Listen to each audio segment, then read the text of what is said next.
একটা সময় বাবাই বেঁচে ছিল। দুই ভাইয়ের ইনকামটাও খুব ভালো ছিল। ভাইয়েরা কুরবানি দিত, বাবার বাড়িতে আমার ঈদ পালন হইতো।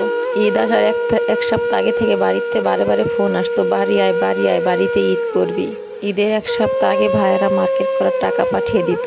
কেনাকাটা করে ঈদের একদিন আগে বাড়িতে রওনা হইতাম। মাওয়া ঘাটে যায় দেখতাম ফেরিতে এত পরিমাণ ভিড়, ফেরি পার হইতে হবে 3-4 ঘন্টা জ্যামে পড়ে থেকে অনেক হাজার হাজার মানুষের সাথে আমরা ফেরি পার হইতাম। তখন কোনো ফোনের ব্যবস্থা ছিল না। বাবা মা, দুই ভাই, ভাইয়ের বউরা রাস্তায় অপেক্ষা করতো আমার জন্য। সারাদিন পার হওয়ার পরে আসরের টাইম বাড়ি গেলে সবাই আমাকে ধরে কান্না করে বলতো এত দেরি হলো কেন। মা দৌড়ে গিয়ে শরবত এনে দিত। ঈদের দিন সকালে আমরা সবাই নতুন জামা কাপড় পরতাম, গোসল করে বাবাই নামাজ যেত।